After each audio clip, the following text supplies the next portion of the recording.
Well, quietness is very important, and I'm not necessarily talking about sleep, but definitely there's a lot of people in today's world who aren't getting enough sleep. Not saying it has nothing to do with quietness, but certainly sleep and quietness are related. Nonetheless, reflection and quietness are related.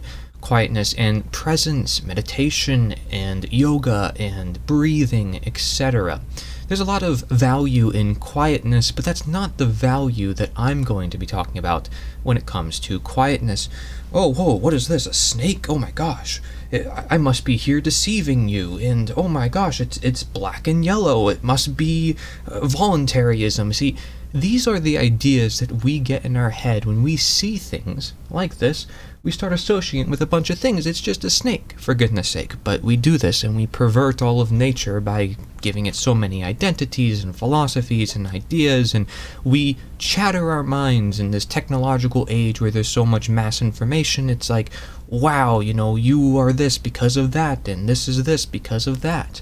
But where's a time when, instead of thinking about what is the right action and what do we do about this and that, and oh my gosh, how will we help this and that, when is a time where we just be quiet and actually, instead of ask about what to do, we ask about what not to do? Because this is what I actually mean by quietness. So whether you live in the country or the city, both. Obviously, people will say the country is a bit more quiet than the city, and maybe this is part of the reason why they have better sleep, or they tend to do a lot more of those peaceful practices there and have more time for reflection per se. But it's not just looking at one particular environment, because I'm talking about you and what you personally do in your own life. You are potentially in the ability to have quietness or to be very outspoken. When I'm on my videos, it sounds like I'm very outspoken. It sounds like I'm an extrovert and constantly talking all the time. But that's just not true. When I was younger, I always talked very little. See how I changed that? I am not somebody who likes to talk. When I'm around a lot of other people, I like to observe. I like to see what's going on. And as a young kid, I did that a lot. And some people even criticized me. They said, "Why are you so shy, Corey? Why are you so shy? Why aren't you talking?" And I was like, hey. But then I also, at other times, received a lot of compliments for being nice, for always respecting people, because I wasn't really doing much in the first place to do ever any wrong. So by default, just being there and being myself, I wasn't doing any wrong, though I wasn't really contributing any right either. And so you have to ask yourself, is the notion of right or moral action related to quietness or doing nothing? And I would say, yes, it has to do with embrace. It has to do with just living with things as they are in reality. Now, it's not to say you live with some evils present and poisons present and disease present and you do nothing about it, but it's rather about where you put your embrace. Do you embrace the disease? Do you embrace the poisons? Or do you embrace the world that is without it because you know that is the possibility to live with? You know it's possible to live free of disease, just as you know it's possible to live with disease. And so the question is, which one do you want to live with? Obviously, one is more quiet than the other because one has less problems in your life. So you're less likely to be stressed and less likely to have so many other things that people are often worried about in today's day and age. And is that related to quietness? Is that related to patience? Is that related to consciousness? Well, I think it does. The importance in silence is being able to reflect and be conscious and take greater actions for yourself. And when you know that you are just with yourself and your thoughts, you are able to be more creative. I've done this quite a bit, and this is why some of my content on my channel might come across as sometimes unorthodox or rather strange or even contradictory. Because when you actually quiet your mind and listen and hear out perspective, you can see every perspective and you aren't just shutting it out because of your current knowledge. That is cognitive dissonance. That's saying, hey, I'm taking in this new information, but I have this previous information, which is all this chatter in my head. And because of all this chatter in my head, I don't want to take in this new information. I don't even want to consider it. And if I do, I have to put so many labels on it like I just did with cognitive dissonance. when in fact there's probably 100 other ways to describe the same mindset, and there's probably 100 other ways that go way deeper than just saying cognitive dissonance, and there's 100 other ways that I can say this video, there's 100 other ways I could have started this video. But the point is that you, at some point in time, have to quiet down the chatter in your mind and say, I have to settle with what this is. Then you wonder why people get bored of hearing hour-long talks, which, by the way, I'm prone guilty too, of people ranting and going into deep philosophical discussions about this and that. Because, to be honest, it bores them because it's like it's overwhelming, or it's just too much and unimportant, and it's not something that they see would be valuable if it's not something that is simple or they can apply. And if it's all theoretical, or if it's all just semantics, and you see that it's all just not quietness. In fact, it's all a bunch of clutter and a bunch of words and a bunch of, man-made manifestations ultimately, because when you're quiet, you really are just taking in the world as it is, whether it's man-made or the natural world, whether you're in nature or in some city. I mean, you can feel out the vibe, and you can actually take it in for a moment, rather than live in the moment so much that you actually aren't even living in it because you're creating it all the time. And creating is separate from embracing. But in a sense, you cannot create without first embracing, because in order to create, you have to have something previously there. So this is why we have to listen to others before we start speaking. This is why we have to think before we start saying this is what knowledge is, because knowledge requires thinking, and thinking requires presence, and presence requires quietness, frankly. And again, the word quietness is going to be perceived differently, and some people are going to probably comment on this video saying, well, quietness is this and quietness is that. But if you understand my perspective, because you're quiet enough to hear my perspective, then you would see my perspective, and you would be honored and at least modest to respect it regardless, because I have good intent and I care about the knowledge. I care about the idea of quietness as something as opposed to what I'm saying is clutter, and what I'm saying is this man-made manifestation. So what is that? What is this world of mass advertisement, of mass media, of celebrities, of you have to do this, you have to do that, and this is right and this is wrong? Maybe that can get in the way of really just sitting back and taking in the world as it is and embracing that world as it is. And of course, you can relate this a lot to Taoism and Taoism and put a label on it, and Stoicism and all these other things. And yeah, you can probably make that correlation, and you can probably have a lot of reasons for it, but you have a lot more clutter in your mind, which I don't think those philosophies would want you to say, hey, I'm a Taoist. Rather, say, hey, I'm practicing Taoism. You don't even have to say it, do it. Because that's what the philosophy is there to do. Every form of knowledge is there to help guide us in our actions, and our actions are there to help create a new world. And so, if we're going to intake new knowledge, and it's just for another action, and that action is just going to lead to more knowledge, what happens when we're just silent? What happens when we're quiet and we're just taking in the world? What are our knowledge? What is our action going to be? Well, it's going to be one likely in alignment to what is currently going on, rather than one that's completely off-putting, completely surprising, completely offsetting to the current norm and the current adaptation of society. Now, I'm not saying you should adapt, because, again, I'm going to contradict myself intentionally for the sake of perspective. I talk about the importance of being more of a rebel, per se, more of somebody who likes to question the world around them.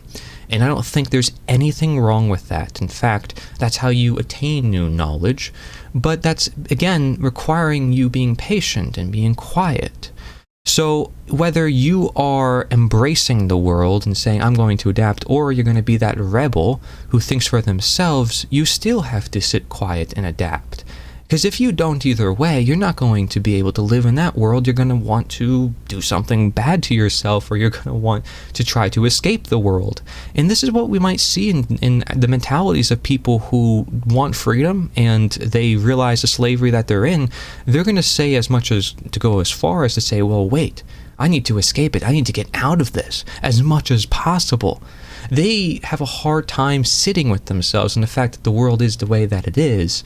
And when they do, it's like, I just can't be quiet. I can't be quiet. I have to express my anger. I have to express myself. And I'm not saying to suppress that. That's good. The part I'm saying be quiet on is, can you have a moment of time where you do sit back and reflect and do sit back and say, this is the world I can embrace? Because you have the option to move from place to place. You may not have the full option of where you want to go exactly in this life, but you generally have the ability to seek out nature, to go somewhere quiet, to read a book.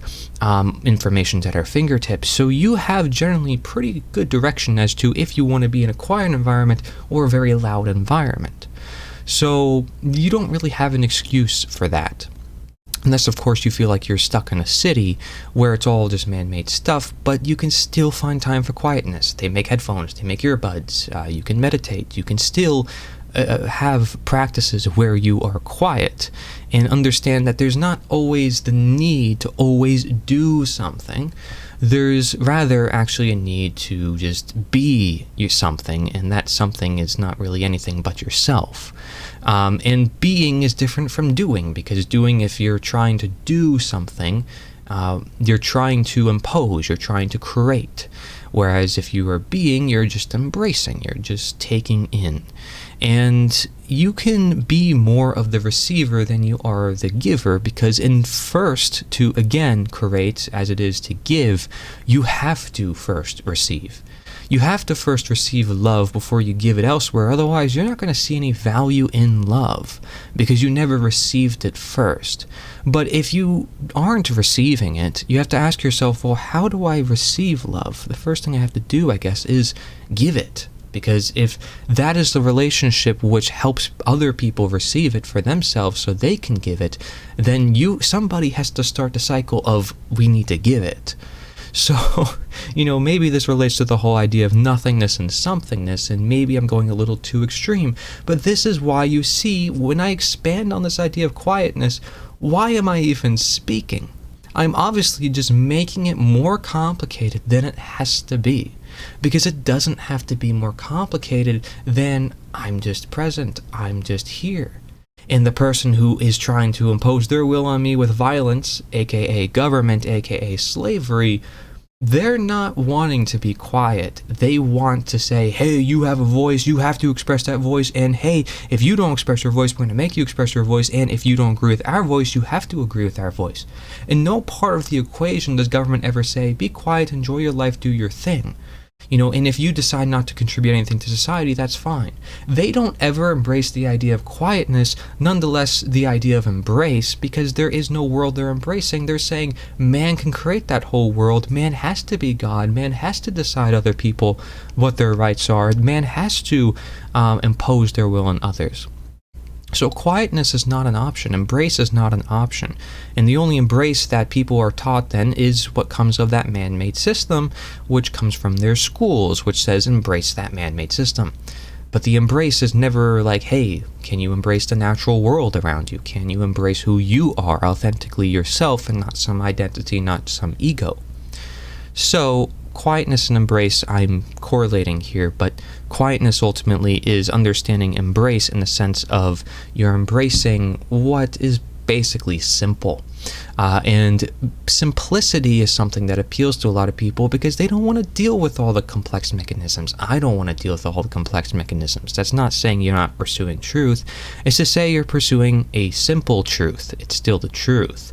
And the question is simple mean not powerful? Does simple not mean complex? Well, what if the simple looks simple? Is anything actually simple? It's like, no. Okay, so there's always more to look into, and it's just your decision of if you want to make this more than what it is. Because you don't have to make it more than what it is. You can live with life, you can have fun, you can enjoy your life, or you could turn it into a complex haven of mass amounts of people and media and advertisement, and it just turns into a mess of whose philosophy is best and which one's got it all figured out, when in reality reality, is man supposed to figure it all out? Is man supposed to have all the answers and say that they need to have more textbooks and more movies and more and more and more and more, because there's never enough of knowledge, and it's never said the right way, and it's never done the right way? When do we ever come back to say, well, wait, we're always just going to keep making more and more? And if we keep getting stuck in this idea of more and consumerism and materialism, scientism and religion and all these politicians and politics and all this stuff, we never really sit back with ourselves to say, well, what if we just take in what is? You know, we can take the ancient wisdom from the tribes, you know, where they might create some things. Yeah, they might create the idea of a spirit and aligning to the spirit of the world, but what are they doing most of the time with their lives? They're not scrolling through Twitter trying to find an argument, consuming the mass world of saying, I need to do this or I need to do that. They're just living their life, having fun, embracing their family or their community most often. This is what we see, right?